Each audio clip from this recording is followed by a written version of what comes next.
Hai. Itu terlalu lebay. Welcome back to my channel.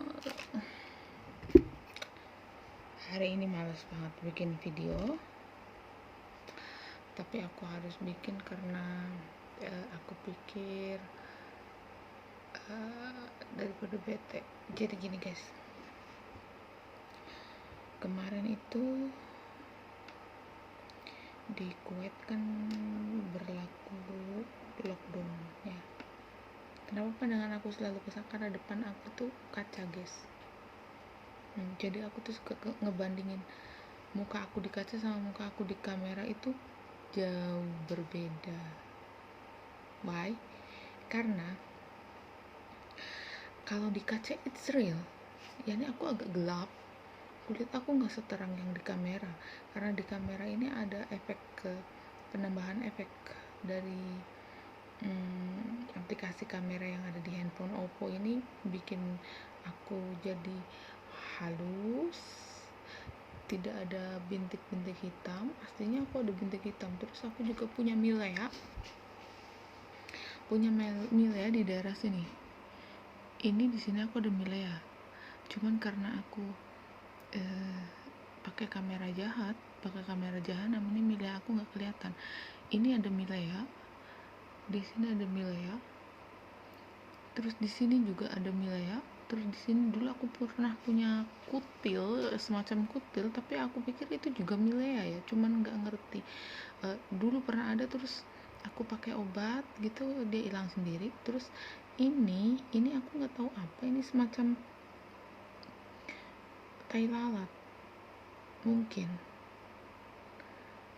Terus di sini aku masih ada milea. Terus bisa dilihat ini samar-samar, ada kelihatan ini kerutan guys. Jadi aku tuh kalau ngomong, kalau ada pikiran sedikit gitu ya, suka begini gitu. Jadi alis ini suka di gini menyatu. Jadi karena kebiasaan menjadikan ada satu garis di sini sama di sini. Ini sebenarnya mengganggu banget, karena aku pikir nih jadi kelihatan lebih tua aku. Tapi thanks God, Oppo udah bikin kamera yang super perfect seperti ini, sehingga kerutan aku nggak begitu kelihatan. Cuman ada sedikit kantong mata. Ini kantong mata masih kelihatan karena di aslinya pun yang sebelah sini, sebelah kiri ini kantong mata aku nggak begitu terlihat, tapi yang sebelah kanan kantong mata aku terlihat banget.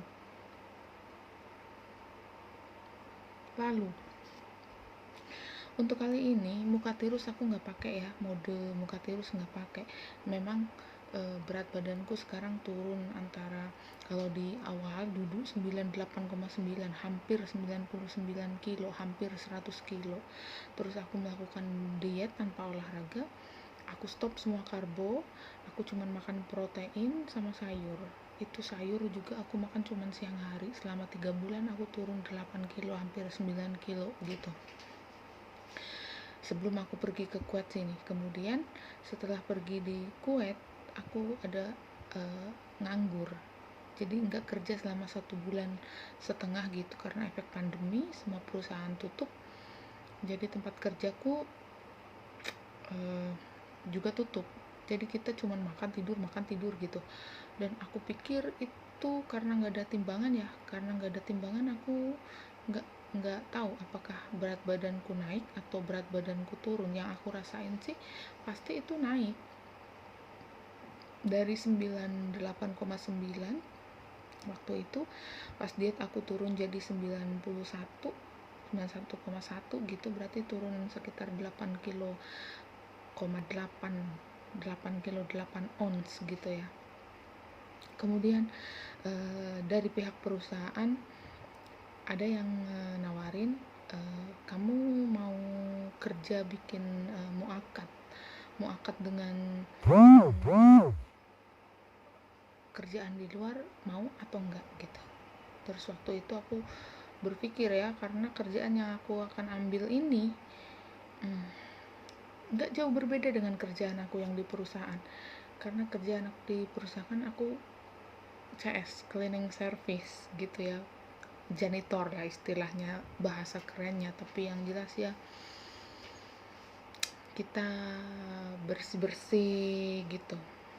Tapi enggak masalah.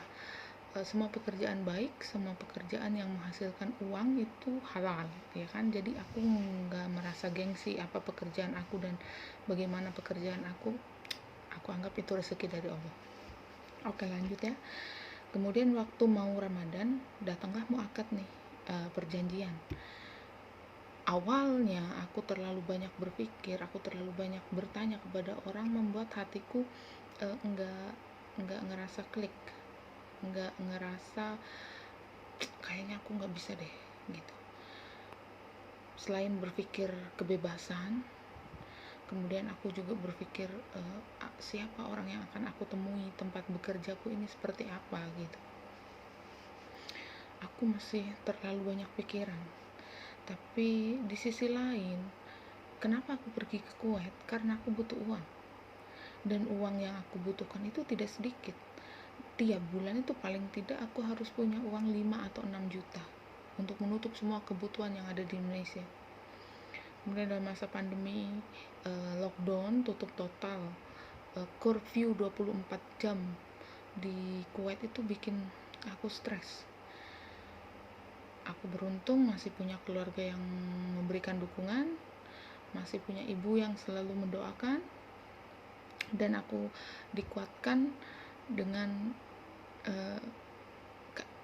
dikuatkan oleh anak-anakku. Jadi penyemangat, mereka itu penyemangat. Tidak henti-hentinya aku berdoa kasih jalan terbaik, bagaimana aku harus bertindak, seperti apa aku harus bertindak gitu. Dan tanpa diduga dan tanpa direncanakan, awalnya yang aku merasa sepertinya aku tidak bisa untuk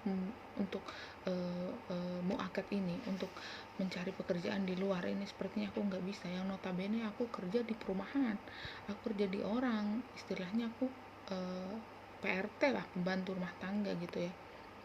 Kalau dalam kata kasarnya tuh babu gitu, khadamah kalau di sini. Tiba-tiba bangun tidur sholat subuh itu, setelah sholat subuh aku bikin sarapan kan, setelah makan kok tahu-tahu seperti aku tuh dikejutkan dengan ilham yang tahu-tahu muncul. Jadi seolah-olah kalau di film kartun itu tahu-tahu di sini di atas aku tuh ada bola lampu yang tahu-tahu menyala treng gitu. Tahu kan, ada kartun yang kayak gitu, itu artinya dapat ide, dapat apa ya, dapat ilham gitu lah. Tanpa pikir panjang, langsung aku cari supervisorku. Aku tanya, lihat supervisorku nggak, lihat supervisor nggak, pada nggak tahu kan.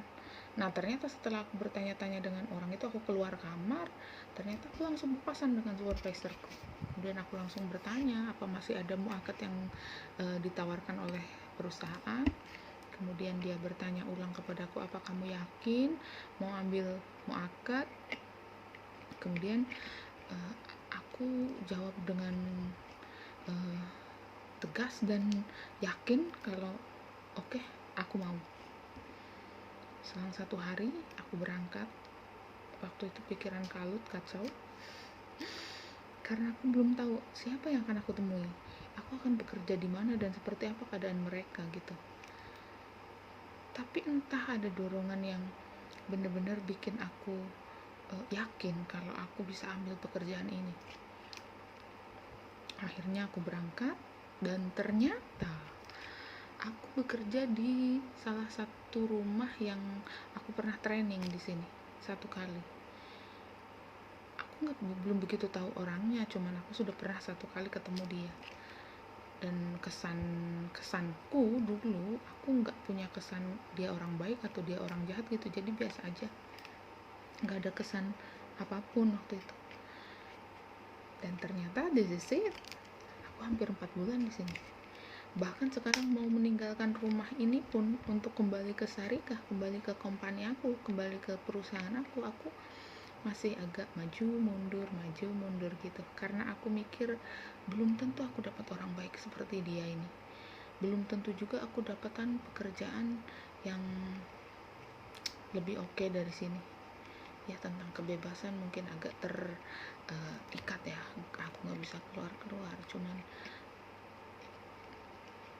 mudah-mudahan akan ada waktu untuk libur. Tapi dalam waktu dekat ini sih aku berencana untuk membicarakan ini dengan bosku, barangkali dia mau ngasih waktu libur 1 minggu 1 kali. Kalaupun dia tidak bisa ngasih aku waktu libur untuk 1 hari dalam 1 minggu, mungkin aku akan kembali ke company, kembali ke syarikat. Doakan ya guys, semoga aku di sini kuat. Demi apa? Demi anak-anak dan demi ibuku, dan demi membungkam mulut-mulut nakal. Oke, bye. Bye bye.